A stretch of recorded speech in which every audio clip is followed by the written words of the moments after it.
Welcome to my stained glass video workshop. That's where I do my videos.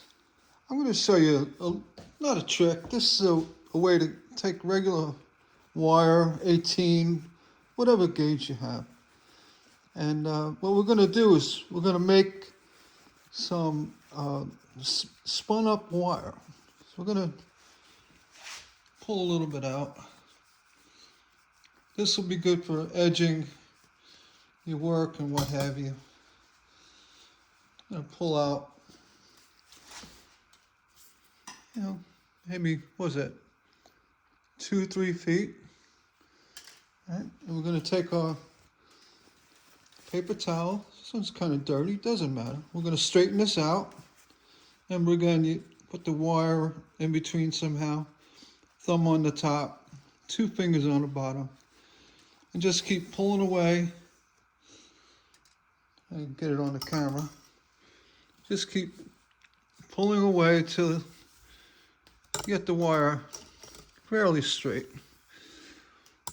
All right, it's going to be smacking the camera. All right, hey, get yourself a piece.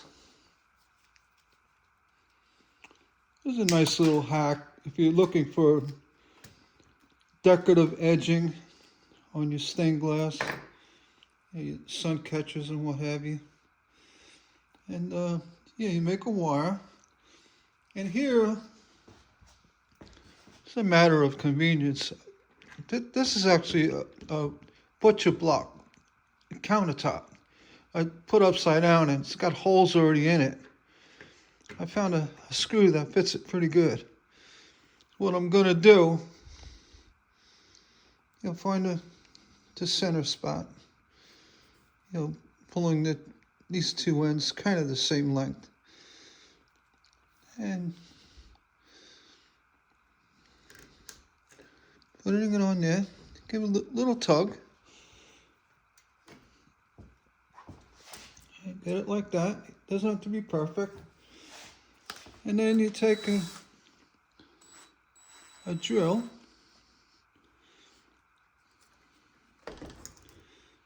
And it's hard for me to get all this in the camera, but put the ends in. You can see that? Okay. And this is a little trick. You got to hold the chuck as you're spinning to tighten up. Here, if you need someone to give you a hand. Oh, look, I got my glove in there. There you go. Yeah, tighten down on it. Then you could do all this on a vise too. Doesn't have to be a screw and a bench top. Here we go. Kind of get it secured, and then slowly start spinning. You want to go slow because you don't want it to start spinning up on you. You get it, and you spin it to where you like the way it looks. I like that. Carefully put the drill in reverse. Loosen it up. All right, and then from here,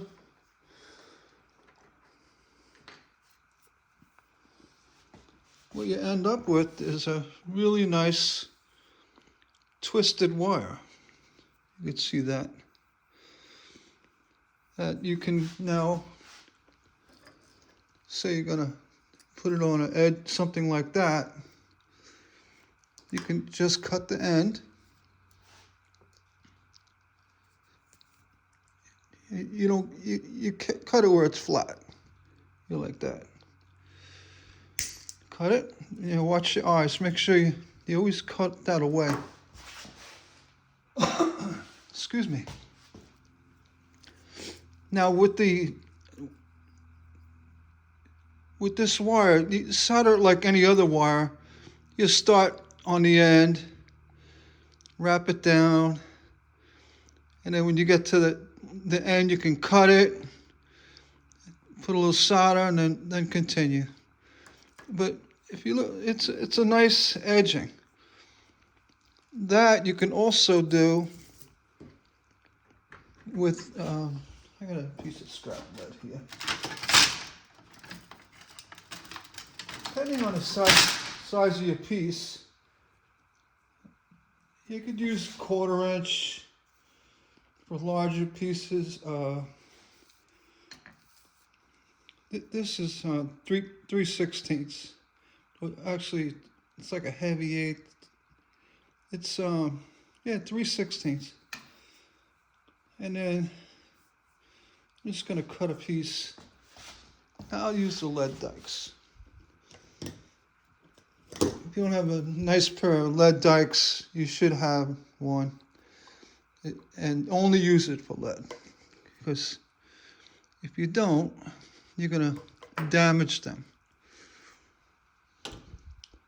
It's not really meant for cutting wire, so don't confuse the two. Let's cut that.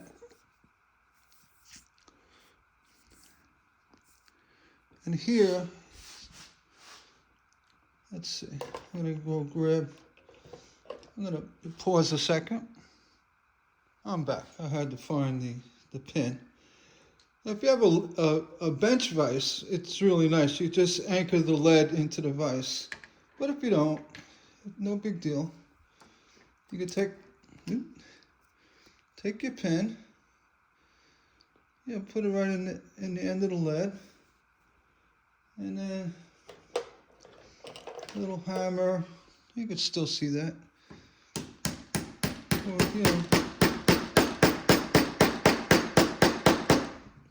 lead knife works good.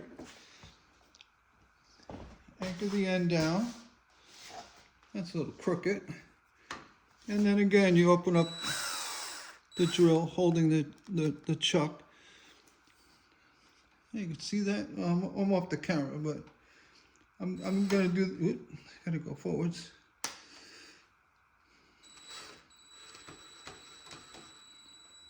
You see that? Let me slide the camera. Oh. Well, what I'm doing is here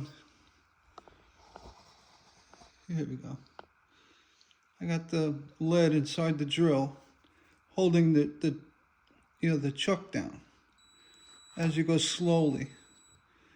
And here, you really don't have to pull the lead. It just, again, go slow. Let it spin up. But you can see as it's spinning, it's pulling the drill this way. So I kind of got my hand on the top of the bench here, just to kind of steady it. And just keep going. There you go. Keep spinning it.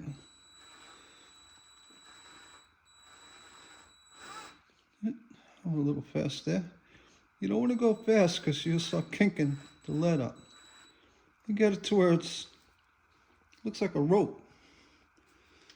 You back it out. You hold the chuck. And there you go.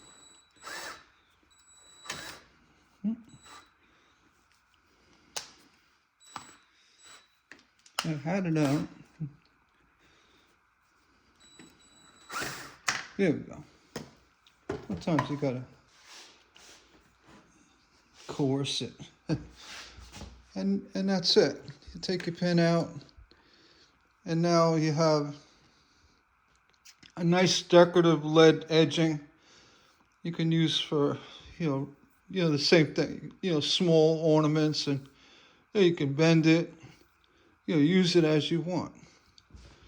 And again, when you cut it with your lead dikes, you want to cut it in an area that you can miter to your next piece. Like this.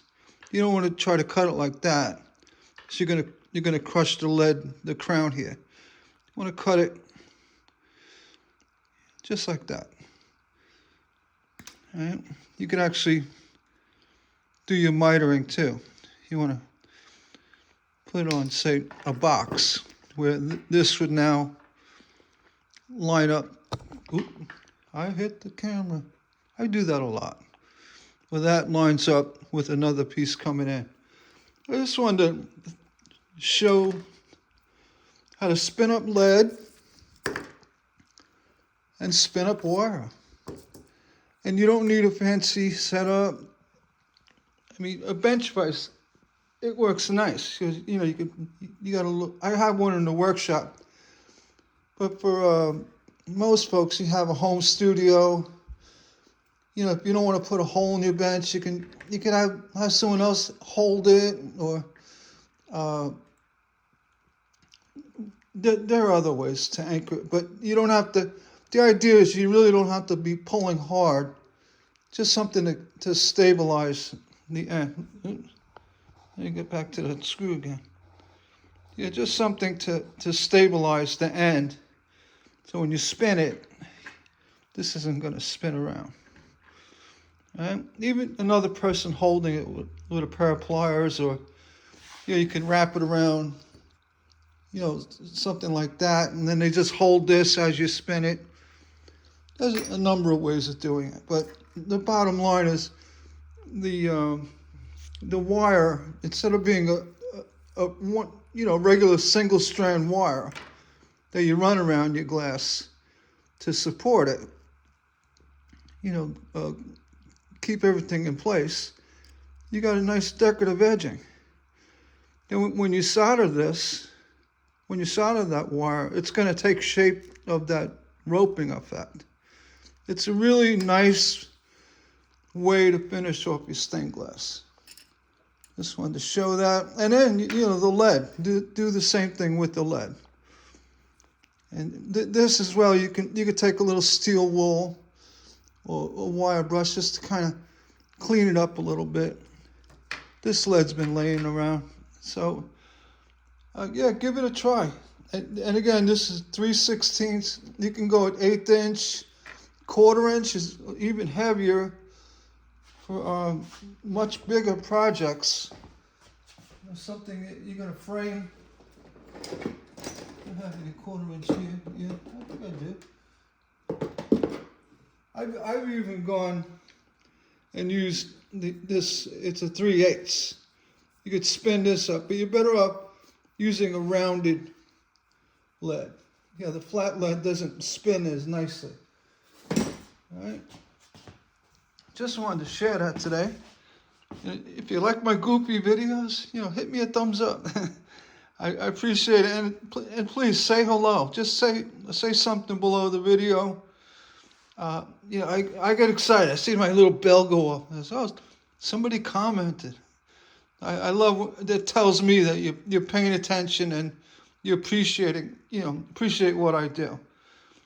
Thank you so much for watching. And again, I wanted to bring up the member thing.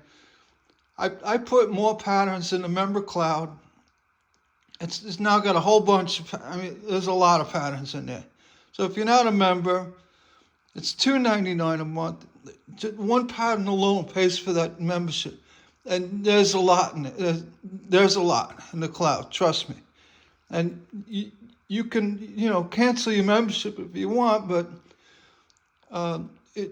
by being a member, you support my channel.